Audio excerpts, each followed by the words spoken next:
Daniel Ross sat on the edge of the couch, staring at the shadows that drifted across his living room walls.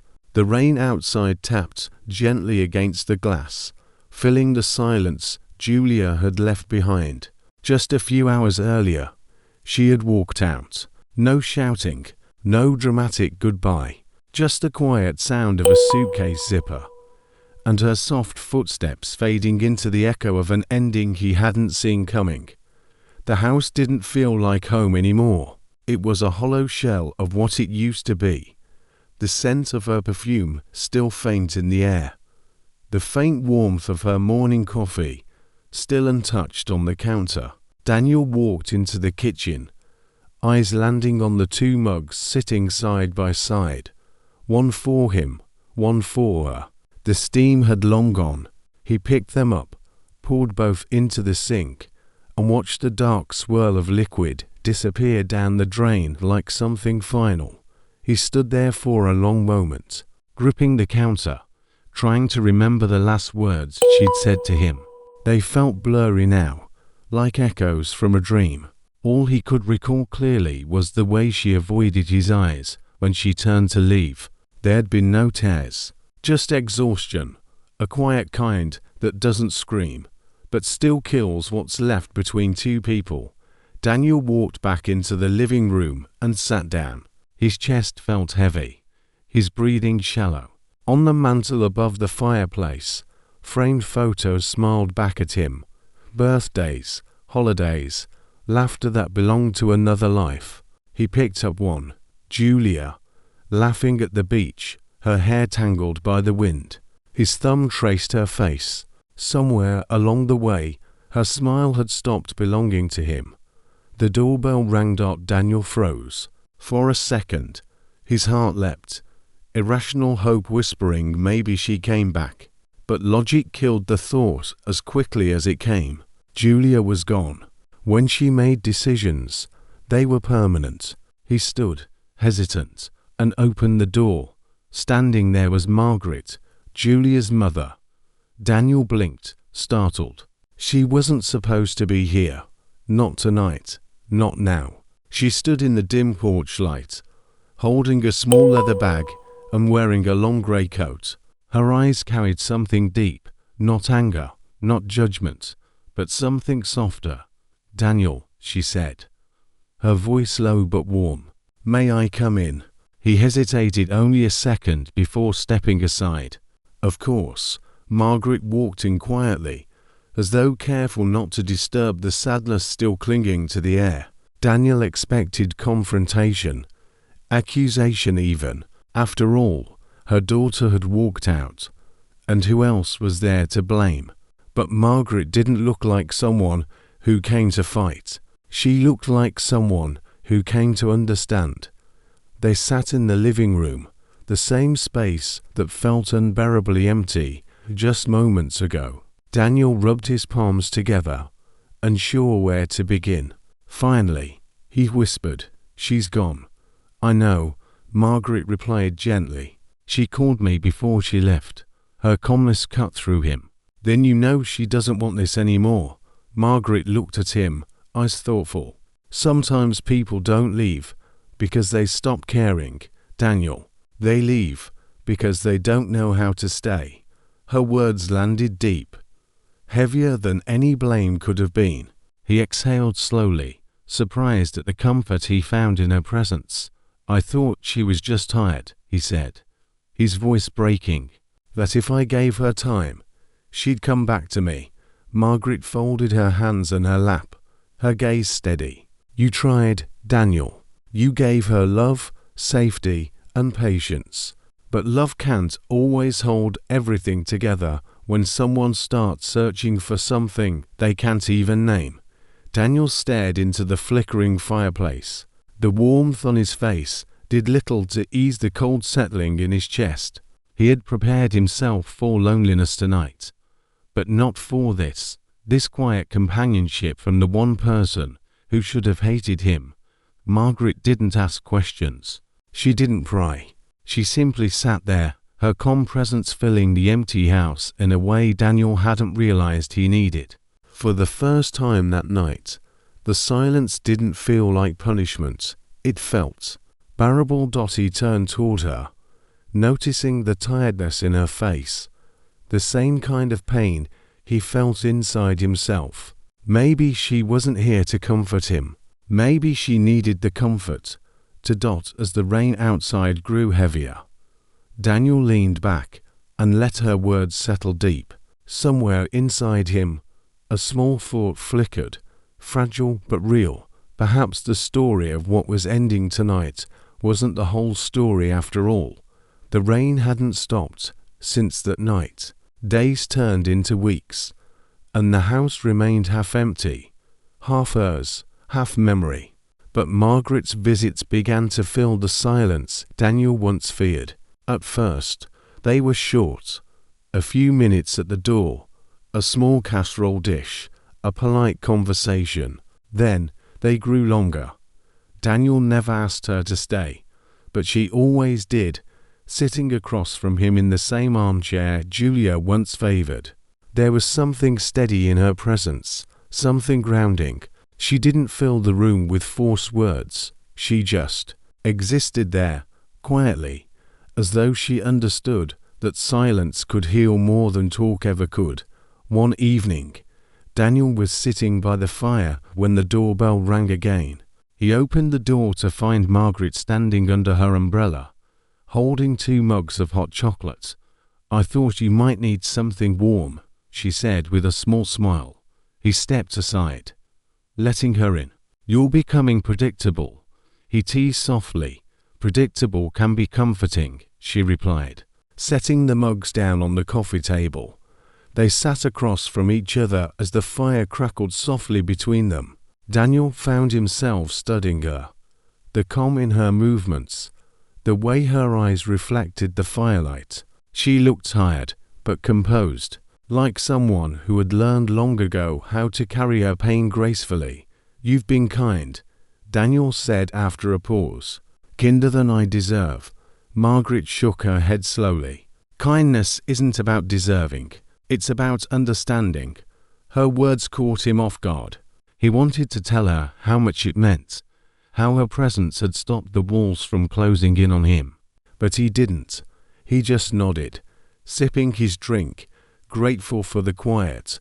Over the next few weeks, something shifted between them, subtle, unspoken. Their conversations deepened. They laughed sometimes, hesitantly at first, then more freely. Margaret would tell him about her garden, her daughter's childhood, the small things that had once made Julia light up. And Daniel would listen, not with bitterness, but with something softer. He realized he was learning about the woman he had lost through the woman she had come from. One night, after dinner, the rain stopped for the first time in days. They moved to the living room, the fire still burning low. Margaret leaned back in her chair, her eyes on the flames. "I was worried about you," she said quietly. "When Julia left, I thought you'd close yourself off. You remind me of my late husband. You both hold pain too quietly." Daniel gave a faint smile. "Maybe that's not always strength. Maybe it's just fear of breaking apart." Margaret looked at him with a kind of warmth he hadn't felt in months. "Sometimes falling apart is how you begin again." The room felt still after that. Daniel's chest tightened, not from grief this time, but something unfamiliar. He looked at her, really looked, and for the first time, he saw not Julia's mother, but a woman with her own story, her own scars, her own quiet strength. The firelight softened her features, turning the lines of her face into something tender. He felt an ache he couldn't name, a pull he couldn't explain. He turned away, afraid of what it meant. Margaret noticed, but said nothing. She simply smiled faintly and poured them both more tea. Hours slipped by unnoticed. Their voices dropped to whispers, the kind that belong to people who understand each other's loneliness. At one point, she laughed, a genuine, melodic laugh that filled the house in a way it hadn't been filled in months. Daniel smiled, and for the first time, it reached his eyes, When it grew late, Margaret stood to leave. Daniel followed her to the door. She turned to him, umbrella in hand, and their eyes met. "Thank you for tonight," he said softly. "You've made this place feel alive again." Margaret's lips curved gently. "You're stronger than you think, Daniel. Don't forget that," as she handed him the empty teacup. Their hands brushed, a fleeting, accidental touch, but it lingered, sending warmth through him that stayed long as she stepped out into the cold. When the door closed, Daniel leaned against it, heart pounding. He told himself it was nothing. Gratitude, loneliness, perhaps confusion. But deep down, he knew something else had begun, something that neither of them could yet name. That night, lying awake, he thought of her laugh, her eyes, her steady voice. He told himself he was imagining things, but the thought wouldn't leave. Somewhere in the silence between them, something had quietly come alive. Winter settled over the city of Ravensbury at a slow exhale. The air outside was brittle. The night stretched long. Daniel's house, once dim and cold, now held traces of warmth. A vase of fresh tulips on the counter. A forgotten scarf draped over the chair Margaret always used. He never planned her visits anymore. They simply happened. Sometimes she'd arrive with soup, sometimes just her quiet self. She never asked if she was welcome, and Daniel never told her to stay. But both of them knew the answer. One Friday evening, the first snow began to fall. Daniel was fixing a leak under the kitchen sink when he heard her voice behind him, still refusing to call a plumber. He turned, startled, to see her standing there with a bag of groceries and a teasing smile. "I like the illusion of being capable," he said. Grinning faintly, "You like suffering," she replied. Handing him a towel, they laughed, and the sound, echoing off the old kitchen walls, felt strangely domestic. Almost dangerous. Margaret unpacked the groceries while Daniel finished his work. When he straightened up, she was stirring something on the stove, humming a tune he didn't recognize. The smell of thyme and garlic filled the room. For a moment, he simply watched her. The curve of her shoulders, the rhythm of her hands. Something inside him tightened, a quiet pulse he hadn't felt in years. Later, after dinner, they sat by the fireplace again. Margaret sipped her tea slowly, her gaze distant. "You ever think about starting over?" she asked suddenly. Daniel looked at her. "You mean, love again?" She gave a small, almost embarrassed laugh. "No, I mean life again." He leaned back, thinking. "I'm not sure where one ends and the other begins anymore." The silence that followed wasn't heavy this time. It was warm, full of things neither dared to say aloud. Margaret set her cup down. "Julia would have wanted that for you, you know. To live again." Daniel hesitated. "And you, what would Julia have wanted for you?" She smiled softly. "Peace, maybe. To stop carrying the world like it's my fault." Her eyes glistened in the firelight, and Daniel felt an ache rise in his chest. He wanted to reach out, to tell her she wasn't alone, but the space between them held history, boundaries, and grief. The night deepened. Margaret stood to leave, wrapping her coat tightly. Daniel followed her to the door as always, but something in the air changed, a current neither of them could ignore. When she turned to say goodbye, he caught her gaze and held it. Neither spoke. The sound of the wind filled the gap between heartbeats. Then, almost without meaning to, Daniel reached for her hand. Her fingers trembled, but she didn't pull away. "I don't know what this is," he said quietly, "but it's the first thing that's felt real in a long time." Margaret's eyes softened. "Maybe that's enough for now." He stepped closer, his voice barely above a whisper. "And if it's wrong?" She looked at him, steady and unflinching. "Then it's human." The honesty of it broke something open in both of them. Not passion, not yet, but a kind of surrender. Two souls to tie to pretend they weren't lonely anymore. He brushed a stray lock of hair from her face, his hand lingering just long enough to make the moment real. Then he stepped back, afraid to ruin it. Margaret smiled faintly. "Good night, Daniel. Good night," he murmured, his voice catching on the word. She left, but this time he didn't close the door right away. He watched her walk down the snowy street until she disappeared. In the weeks that followed, life didn't change suddenly. They still met, still talked, still shared silences that said more than words. But something had shifted, a quiet acceptance that healing doesn't always look like moving on.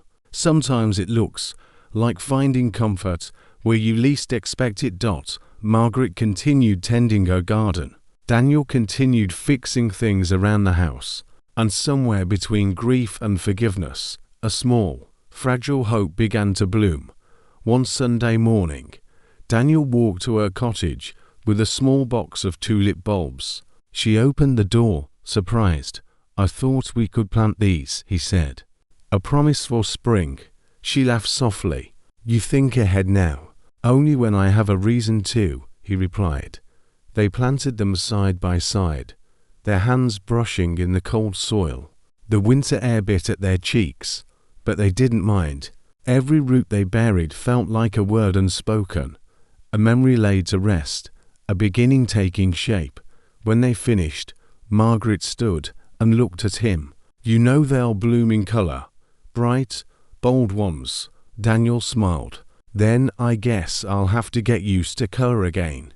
She reached out, touched his sleeve lightly, and said, "That's all I ever wanted for you."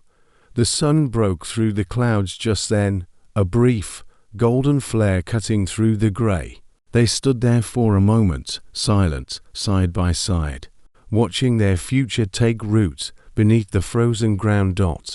And though neither spoke the word love, both knew it had already found them, quietly, patiently, the way all second chances do.